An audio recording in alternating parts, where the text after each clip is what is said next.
대부분의 사람들에게서 가장 가치를 높게 두는 것이 무엇일까요? 어떤 사람은 돈과 재물이라고 이렇게 말하는 사람도 있겠지만 사실 대부분의 사람들에게 가장 가치를 높게 두는 것은 지혜입니다. 지혜가 중요하다는 사실은 우리 모두가 너무나 잘 알고 있습니다. 왜냐하면 우리 인생의 모든 일들에는 지혜가 필요하기 때문입니다. 먹고 마시는 일에도 지혜가 필요합니다. 건강하게 살아가기 위해서 지혜가 필요합니다. 지속적으로 아름다운 교제를 갖기 위해서 지혜가 필요합니다. 행복한 가정을 잘 세워가기 위해서 지혜가 필요합니다. 교회를 아름답게 섬기기 위해서도 지혜가 필요합니다. 직장 생활을 잘하기 위해서, 사업을 성공적으로 만들어가기 위해서, 또 학업을 잘 해나가기 위해서, 사회생활을 성공적으로 잘하기 위해서, 모든 일에는, 우리가 살아가는 모든 어떤 영역과 현장에는 지혜가 절대적으로 필요합니다. 그래서 우리는 지혜를 추구합니다. 이 지혜를 배우기 위해서 수많은 돈을 아낌없이 투자합니다. 어떤 분야든 간에 지혜의 그 한 포인트, 그 레슨을 받기 위해서 많은 것들을 지불합니다. 실제로 이 지혜는 우리에게 그래서 많은 것들을 줍니다. 우리의 삶을 바꾸고 또 능력이 나타나게 합니다. 효과가 나타납니다. 실효성 있는 그런 결과가 나타납니다. 지혜는 바로 그러한 능력이라는 것입니다. 능력이 나타나야 지혜라고 말할 수 있습니다. 권위가 능력이 아닙니다. 권위만 있고 지혜가 없으면 곧 그 권위는 추락하고 말 것입니다. 권위로서는 잠시 동안은 힘이 있지만 그러나 지혜가 아무것도 없다면 그 권위는 곧 실추되고 맙니다. 그래서 지혜는 말이 아니고 능력입니다. 실제로 역사하는 힘입니다. 하나님의 나라도 말에 있지 않고 능력에 있다라고 했습니다. 그래서 어떤 일에 대해서 잘 해낼 수 있는 그런 능력, 죽어가는 것을 살려낼 수 있는 능력, 모든 것들을 원만하게 컨트롤할 수 있는 능력, 이런 것들을 우리는 지혜라고 이렇게 말할 수 있는 것입니다. 그런데 문제는 이런 지혜라는 것, 우리가 가지고 있는 그 지혜라는 것이 대부분 우리의 경험에 의존하고 있다는 것입니다. 지혜라는 것은 우리의 지식과 우리의 경험이 합쳐진 말입니다. 그런데 우리는 대부분 우리는 그러한 경험에 의존된 그러한 지혜를 가지고 살아가고 있습니다. 철저히 경험에 의존한 지혜를 추구하며 살아가고 있습니다. 고린도 도시도 그러한 지혜를 추구하는 곳이었습니다. 그곳은 헬라적 사상과 또 헬라적인 그 철학이 팽배했던 곳입니다. 헬라 철학의 핵심은 논리와 합리성입니다. 이러한 학문과 이러한 문화가 발달된 곳에서는 수사학과 웅변이 발전하게 됩니다. 그래서 지혜자들, 소피스트, 선생들, 이런 사람들의 그 강연이 고린도 도시에는 굉장히 발달이 되었습니다. 수많은 사람들이 그 지혜를 듣기를 좋아했고 또 그 지혜를 쫓아갔습니다. 그리고 그 지혜자를 중심으로 사람들이 모이기 시작했습니다. 그런데 그것은 곧 권력이 되기 시작하고 곧 힘이 되기 시작했고요. 그래서 파벌이 생기고 당파가 생기고 서로 누가 더 나은 지혜를 가지고 있는가 서로 다투고 우열을 가리고 서로 그렇게 사회 안에서는 갈등하고 또 분쟁하기 시작했다라는 것입니다. 그런데 문제는 무엇인가 하면 고린도 교회 안에서도 그러한 비슷한 분열과 갈등이 생겨났다라는 것입니다. 고린도의 교회도 지혜를 추구했습니다. 지혜의 선생들을 따라서 파당을 만들었습니다. 어떤 이들은 아볼로를 따랐습니다. 어떤 이들은 베드로를 따랐습니다. 어떤 이들은 바울을 따랐습니다. 어떤 이는 그리스도를 따랐습니다.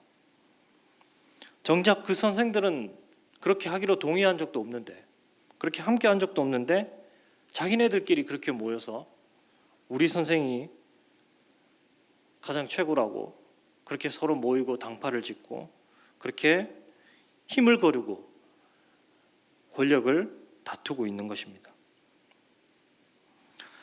이들은 어쩌면 복음조차도 그런 하나의 지혜의 일종으로 보았는지 모릅니다. 아볼로, 바울, 베드로 이런 사람을 그저 하나의 지혜자로 여겼는지도 모릅니다. 아니라면 비록 고린도 교인들이 십자가의 복음을 받아들이기는 했으나 복음이 그들의 생각과 그들의 행동 속에는 전혀 녹아 들어가지 못하고 융화되지 못하였습니다. 그들은 놀라운 복음의 지혜와 이 영적인 능력에 대해서조차 그런 헬라적인 지혜처럼 또 하나의 새로운 지혜, 또 하나의 지식으로 그렇게 생각하고 그리고 그것을 자랑하고 그리고 그것을 가지고 오히려 자신을 선전하는 그러한 도구로 생각했다는 것입니다. 복음을 믿는 것 같으나 그러나 그들의 습성은 그 도시의 습성대로 전혀 다른 것이 없습니다. 그들의 습관은 바뀐 것이 없는 것입니다. 그 도시의 습성 그대로 그것이 교회에 녹아져 들어가 있고 그들의 습성대로 교회에서도 똑같은 그러한 놀이를 하고 있는 것입니다. 즉 고린도 교회의 교인들의 그 삶의 습성과 형태가 고린도 도시라는 세상과 전혀 다르지 않다라는 것입니다.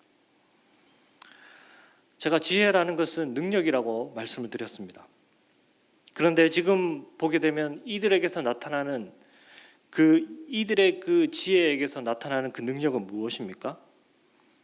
더 좋은 지혜를 쫓는답시고 더 자기들의 그 세력을 키우고 그것으로 자기의 이익들을 구하고 그것을 통해서 누군가 위에 군림하려고 하는 그러한 능력이었다는 것입니다.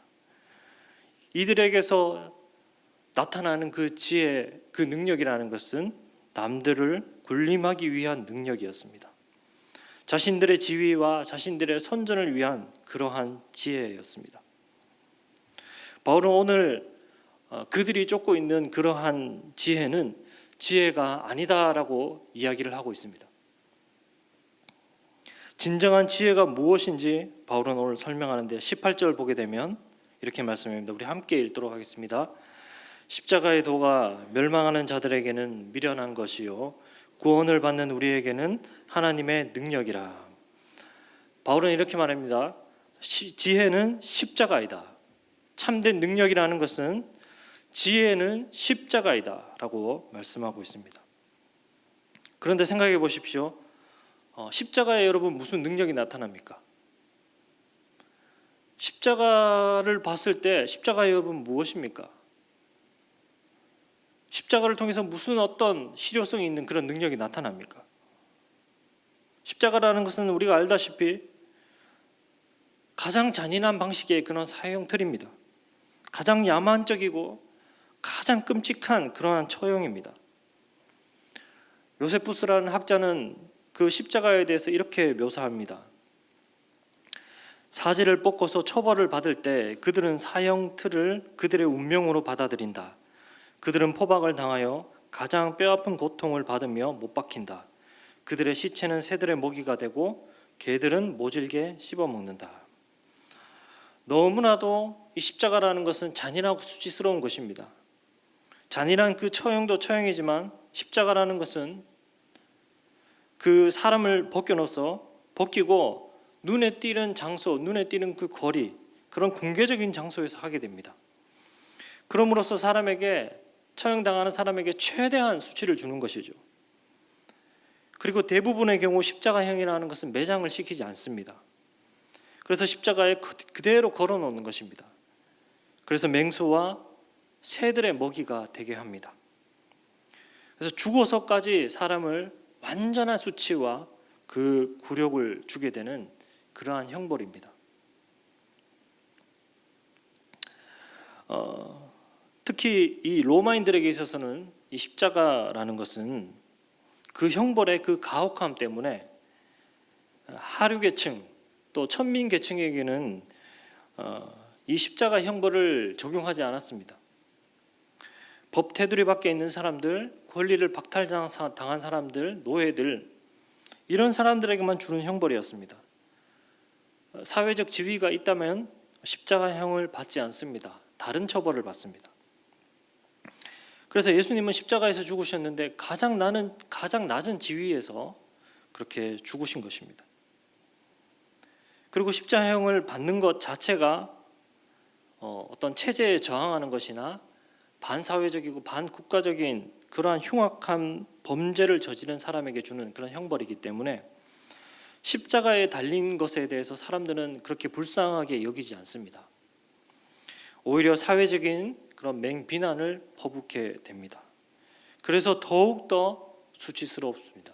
그 죽음이라는 그 처절한 그 죽음이라는 것 자체도 수치스럽지만 또한 이 형벌로 사람들의 그 비난을 통해서 더욱더 수치스럽게 되는 것이죠. 유대인들에게도 십자가는 수치스러운 것은 마찬가지입니다. 신명기 21장 23절에 보면 나무에 달린 자는 하나님께 저주를 받았음이라 라고 말씀합니다. 유대인에게 있어서도 십자가는 가장 저주받은 그러한 형벌입니다. 그래서 당시 사람들에게 십자가라는 것은 사람들이 모여서 어떤 점잖은 대화를 할 때 꺼낼 수 있는 이야기가 아닙니다. 이것을 꺼내는 순간 분위기는 다 깨어지고 얼어붙게 되는 것입니다. 너무나 저주스러운 이야기이기 때문에 함부로 입에 꺼낼 수가 없습니다.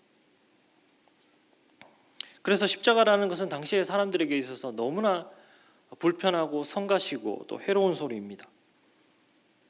십자가가 그 당시 사람들에게 능력이 된다라고 말했다면 이것은 가장 정말 어리석은 말일 수밖에 없습니다. 너무나 터무니없고 너무나 황당한 소리고 그것은 비난과 적대감을 불러일으키는 메시지이고 추하고 불쾌하고 혐오스러운 그러한 메시지입니다. 십자가를 말한다는 것은 정말 너무나 무익하고 미련한 것이었습니다. 그런데 바울은 오늘 역설적이게도 이 십자가를 능력이라고 선언하고 있는 것입니다. 이 십자가를 하나님의 능력이다 선포하고 있습니다. 전혀 다른 방식으로 그 하나님의 능력에 대해서 이야기를 하기 시작하는 것입니다. 여러분, 우리가 하나님의 그 능력에 대해서 생각하면 어떤 생각이 드십니까? 강하고 위대하고 기적적이고 정말 힘이 있고 초자연적인 것들, 이런 것들을 우리가 하나님의 능력이라고 생각하지 않습니까? 물론 그렇습니다. 물론 하나님은 그렇게 강하십니다. 하나님의 그 강하신 모습들을 구약을 통해서 너무나 많이 보여주셨습니다. 시편 136편 2절에 보면 강한 손과 표심팔로 인도하여 내신 이에게 감사하라. 그 인자하심이 영원하미로다. 하나님은 강한 손으로 그 애굽의 모든 군대를 무력화시켰고요. 이스라엘을 건져내시고 홍해를 가르시고 그 모든 전쟁의 위협과 두려움에서 승리하게 하신 여호와십니다. 여호와가 강하시다라는 것을 세상에서 부인할 자가 없습니다. 그래서 여호와의 능력은 너무나 강한 것이기 때문에 우리가 당연하게 하나님은 강하시다고 받아들이고 있기 때문에 약한 것에 대해서는 우리는 이것이 능력이라고 생각하지 않는 것입니다. 그러나 하나님에게서는 강한 것도 능력이고 약한 것도 능력입니다. 사실 하나님께서는 힘의 논리로 자신을 보여주는 것에 크게 관심이 없습니다. 십자가로 자신을 나타내는 것을 보아도 그렇습니다. 하나님이 자신의 강함을 입증하기 위해서 능력을 보여주신다면 어느 정도로 보여주셔야 됩니까? 만물의 창조자 되신 주님은 굳이 자신의 그 강함을 입증하실 필요가 없습니다. 그런데 유대인들은 자꾸 그 하나님의 강함을 보여달라고 했습니다. 22절에 보게 되면 유대인들은 표적을 구하고 헬라인은 지혜를 찾으나라고 말합니다. 유대인들은 끊임없이 하나님께 기적과 이적을 요구했습니다. 광야에서 먹을 것을 달라고 했습니다. 비가 오지 않을 때 비가 오게 해달라고 했습니다. 예수님을 시험하고 힐난하면서 하늘로부터 그 표적을 보여달라고 했습니다. 예수님은 그때 요나의 표적 외에는 보여줄 것이 없다라고 이야기하셨습니다. 바울은 오늘 능력이라는 것은, 하나님의 능력이라는 것은 그렇게 나타나지 않는다, 강한 것으로 나타나지 않는다라는 것을 말하고 있습니다. 하나님의 능력이라는 것은 어떠한 강함, 어떤 이적과 그런 어떤 물리적인 파워에 있는 것이 아니다라는 것입니다. 오히려 하나님의 능력은 연약함을 통해서 드러나고 있다라는 것을 이야기하고 있습니다. 하나님의 능력은 그 자체의 어떤 물리적인 파워라기보다도 어떤 무언가를 이루기 위한 능력입니다. 그 자체는 아무것도 아닌 것처럼 보입니다. 그 자체는 오히려 추해 보이기까지 합니다. 그런데 그것을 통해서 무언가를 이루시는 능력, 이것이 바로 하나님의 능력인 것입니다. 구원을 이루는 능력이 무엇입니까? 무엇을 이루는 능력입니까? 18절 보게 되면 이렇게 말씀하시죠. 구원받는 우리에게는 하나님의 능력이라. 아무것도 아닌 것 같지만 그것을 통해서 무언가를 이루는 능력, 그것은 무엇이냐면 바로 구원을 이루는 능력이라는 것입니다. 하나님의 능력은 구원을 이루는 능력입니다. 구원을 주시는 능력입니다. 하나님의 능력은 누군가 위에 군림하는 능력이 아닙니다. 무력적인 또 세속적인 그러한 권력이 아닙니다. 헬라적인 그런 지혜가 아닙니다.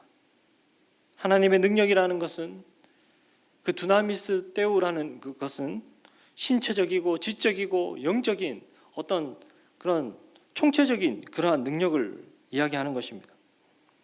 십자가라는 것은 정말 대단해 보이지도 않고 가장 약해 보이고 가장 추해 보이지만, 그러나 십자가는 이것을 통해서 정말 놀라운 그 능력을 나타내 보이는데, 바로 우리에게 구원을 주시는 그 능력이 되게 하시는 가장 실효성이 있는 능력이라는 것입니다.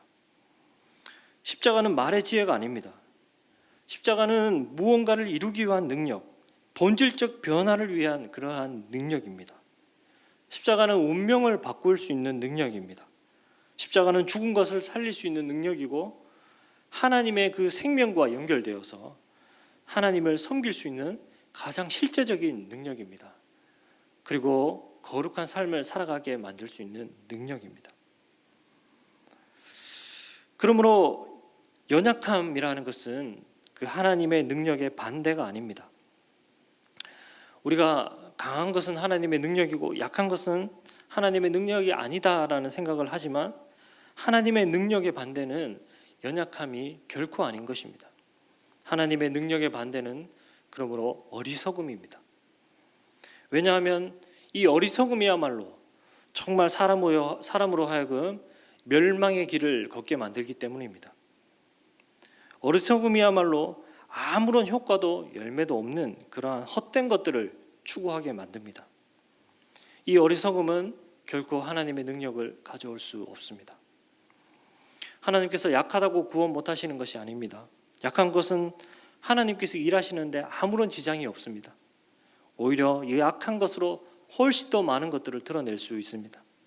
그런데 이 어리석음이야말로 정말 사람으로 하여금 하나님과 멀어지게 만들고 하나님의 은혜와 상관없는 길을 걸어가게 만든다라는 것입니다. 그래서 능력의 반대는 약함이 아니라 어리석음입니다. 우리는 이 어리석음에서 벗어나야 하는 줄로 믿습니다. 충분히 잘 살아가는 것 같은데, 그런데 어리석습니다. 우리는 이 어리석음이 무엇인지 늘 분별하며 살아가야 됩니다. 그런데 우리는 이 어리석은 우리 안에 이 생각들은 잘 바꾸지 않고 자꾸 우리 안에 있는 그 연약함에 집중하게 된다는 것입니다. 우리가 자주 연약함 때문에 나는 안 된다, 또 나는 할 수 없다라는 생각을 많이 합니다. 우리가 전도할 때 너무나 두렵습니다. 왜 두렵습니까? 나에게 강한 능력이 있다면 무엇이 두렵겠습니까? 하나님께서 나에게 기도하신 대로 응답해 주시고 또 손을 얹고 기도하면 즉시 모든 것이 다 나아버린다면 무엇이 두렵겠습니까? 우리가 두려운 이유는 우리에게 강한 능력이 없기 때문입니다. 내가 연약하기 때문에 두렵습니다. 내가 이 모양인데 또 내가 이렇게밖에 살지 못하는데 내가 이토록 부족한데 이렇게 해서 내가 어떻게 하나님을 전하겠냐라는 것입니다. 우리는 자주 그 자기의 연약함에 빠져서 낙심하고 주저하고 포기합니다. 그러나 그 연약함이라는 것은 하나님의 능력과 아무런 상관이 없다라는 것을 기억하시기를 바랍니다. 19절에 보게 되면 기록된 바 내가 지혜 있는 자들의 지혜를 멸하고 총명한 자들의 총명을 폐하리라 하였으니 말씀합니다.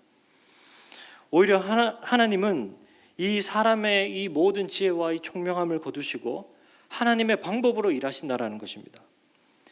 연약함이 오히려 그 하나님의 그 능력과 방법이 되게 하십니다. 이것을 믿으십니까? 그러므로 내 약함이 아니라 그 하나님의 그 방법과 그 하나님의 강함을 의지하시기를 소망합니다. 이번 목장 축제에도 내 부족함보다도 담대한 믿음을 가지고 나아가시기를 원합니다. 오이코스에게도 복음을 담대하게 전할 수 있기를 바랍니다. 하나님께서 멸시받는 그 십자가로 세상의 지혜를 패하시고 미련한 것으로 세상의 그 모든 현명함들을 패하셨다면 하나님이 연약한 우리의 방법을 통해서도 일하실 줄 믿습니다. 연약한 자는 누구나 구원을 받을 수 있습니다. 그러나 어리석은 자는 누구도 구원을 받을 수 없습니다. 하나님의 지혜라는 것은 약한 것일 수도 있습니다. 그러나 결코 어리석지 않습니다. 그런데 세상의 지혜라는 것은 무엇입니까? 바로 그러한 어리석음이라는 것입니다. 20절 보게 되면 지혜 있는 자가 어디 있느냐? 선비가 어디에 있느냐? 이 세대의 변론가가 어디 있느냐? 하나님께서 이 세상의 지혜를 미련하게 하신 것이 아니냐? 십자가가 무익한 것이 아니라 세상의 지혜가 무익한 것입니다. 세상의 지혜는 다 자신의 지혜를 믿고 그 자신의 경험을 의존하고 자신의 그 능력을 믿기에 하나님의 지혜를 멸시합니다. 이것이 바로 어리석음이라는 것입니다. 세상 사람들은 다 이 어리석음에 빠져서 허우적거리면서 멸망의 길로 걸어가고 있습니다. 그들이 추구하는 지혜야말로 정말 아무런 효과도 없는, 실효성도 없는, 결과도 없는, 열매가 없는 아무것도 아닌 그러한 능력인 것입니다. 아무것도 이루어내지 못합니다. 고린도 교회는 이러한 어리석음에 빠져 있었던 것입니다. 그렇게 자기를 강화하고 자기를 미화하고 포장하고 그럴듯하게 만들어서 자기를 계속 실현하려고 했습니다. 당파를 짓고 경쟁하고 인기를 얻었습니다. 정말 열심히 했습니다. 고린도 교회 사람들도 열심히 했습니다. 그런데 다 열심히 하는데 그 속에 점점 그 생명의 활동은 빼앗기게 되는 것입니다. 생명의 활동은 없어지게 되고 점점 그들 가운데 십자가와는 멀어지게 되었던 것입니다. 공동체를 점점 분열시키고 무너지게 만들었습니다. 세상의 지혜에서는 그 기쁨이 나올 수가 없는 것입니다. 그렇다면 사람들이 이 고린도에서나 로마에서나 유다에서나 십자가가 하나님의 지혜라는 사실을 보지 못한 이유가 무엇일까요? 그 이유는 앞에서도 말씀을 드렸지만 십자가는 거리끼는 것이고 십자가는 미련한 것이라고 생각했기 때문입니다. 그런데 그 거리낌의 핵심이 무엇이냐 하면 비천함입니다. 십자가는 너무나 비천해 보인다라는 것입니다. 저 비천해 보이는 십자가에서 어떤 능력이 나타날 거라고는 아무도 생각하지 못하는 것입니다. 그런데 문제는 무엇이냐 하면 너무나도 비천해 보이는 그 십자가를 우리도 그렇게 비천하게 생각하고 이 십자가를 건너뛰려고 하는 그러한 어떤 생각과 경향이 우리에게도 있다라는 것입니다. 헬라인이나 유대인뿐만 아니라 교회에도 이 십자가 복음을 건너뛰려고 하는 그러한 생각들이 있습니다. 그리고 다른 십자가가 아닌 다른 이야기하는 것을 너무나 좋아합니다. 때로는 너무나 잘 아니까 건너뛰려고 할 때도 있습니다. 그래서 때로는 십자가를 건너뛰고 성령을 강조하기도 합니다. 성령의 능력과 성령의 강한 역사와 또 성령이 우리 가운데 임재하기를 기대합니다. 저도 성령을 좋아합니다. 성령의 역사를 너무나 꿈꾸고 성령의 능력을 경험하기를 원하고 성령의 인도하심을 간절히 구합니다. 그러나 그 성령이 이 십자가의 이 중심성보다는 앞설 수는 없습니다. 신앙생활의 중심은 십자가에 있습니다. 우리가 보면 알겠지만은 성령을 주장하는 사람들 중에는 무언가 왜곡되거나 또 어쩌면 사람이 너무나 드러나는 경우도 많이 있습니다. 성령의 역사는 있는데 성령의 인격은 없는 경우가 많습니다. 성령을 주장하는데 너무나 자기중심적일 때가 많이 있습니다.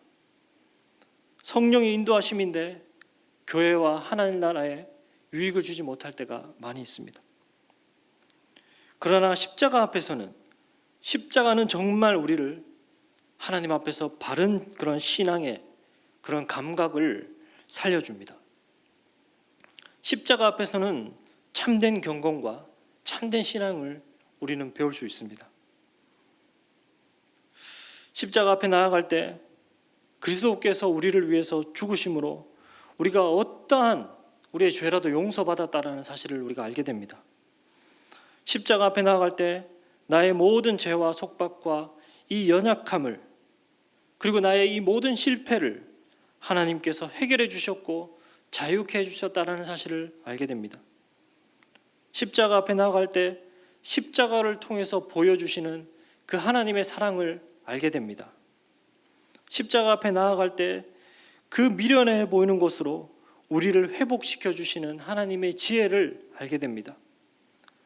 십자가 앞에 나아갈 때 다시 우리로 하여금 죄와 싸울 수 있는 그런 능력을 주시고 의로 인도하시는 성령의 그 진정한 능력을 경험하게 됩니다. 그래서 십자가는 하나님의 용서와 하나님의 사랑과 그 하나님의 영광에 대한 그 모든 그런 신령한 감각들을 우리를 회복하게 해줍니다. 그러므로 우리가 기억할 수 있기를 바랍니다. 하나님은 십자가 아니고서는 그 누구도 그 무엇도 승인하지 않으셨다라는 사실을 기억하시기를 바랍니다. 18절 보게 되면 우리 다 함께 다시 한 번 더 읽어보도록 하겠습니다. 시작. 십자가의 도가 멸망하는 자들에게는 미련한 것이요 구원을 받는 우리에게는 하나님의 능력이라. 구원을 받는 자, 이 구원의 길을 가는 자에게 있어서 가장 큰 능력은 바로 십자가입니다. 우리의 가장 큰 자랑거리는 십자가입니다. 십자가는 하나님의 그 영원한 계획의 중심입니다. 예수 그리스도가 하나님의 그 영원한 계획을 이루시는 분이시라면 바로 십자가로 말미암아 이루신 것입니다. 하나님은 이 십자가로 하나님의 그 모든 것들을 경험하게 하십니다. 때로는 우리가 자랑하고 우리의 마음이 높아지고 또 교만할 때마다 십자가 앞에서 하나님께서 우리를 낮추십니다. 때로는 죄의 싸움에서 번번이 실패하기만 하고 절망스럽고 그 연약함으로 인해서 낙심이 찾아올 때도 하나님께서는 십자가로 말미암아 우리를 회복시켜 주십니다. 십자가라는 것은 영원히 변치 않는 신자들의 은혜의 셈입니다. 하나님은 이 십자가를 통해서 그리스도의 모든 것들을 우리에게 부어주시는 것입니다. 그러므로 세상이 어리석고 미련하고 추하다라고 간주했었던 그 십자가는 바로 하나님의 지혜인 것입니다. 예수님이 우리를 대신하여서 십자가에 죽으셨다라는 것은 이제 우리가 다시 죽었으나 생명을 얻게 되었다라는 것입니다. 잠언에서는 이 지혜에 대해서 생명과 관련된 것으로 늘 이야기하고 있습니다. 잠언 3장 18절 보게 되면 이렇게 말씀하시죠. 지혜는 그 얻는 자에게 생명나무라. 지혜를 가진 자는 복되도다. 지혜라는 것에 대해서 어떻게 이야기를 합니까? 생명을 얻는 것이 지혜다라고 이야기하고 또 이 생명을 나누고 전하는 것이 지혜다라고 말하는 것입니다. 마무리하겠습니다. 누구나 그 하나님의 능력으로 구원을 받을 수가 있습니다. 그러나 어리석은 그 세상의 지혜에 빠진 자는 그럴 수가 없습니다. 참된 지혜는 그리스도이십니다. 그리스도만이 하나님의 능력이며 우리를 구원하시는 하나님의 방법이십니다. 우리가 그 지혜 대신 그 그리스도를 믿음으로 구원을 얻고 그리고 그 하나님의 그 은혜로 충만한 그 행복과 기쁨을 살아갈 수 있는 저와 여러분 되시기를 축복합니다.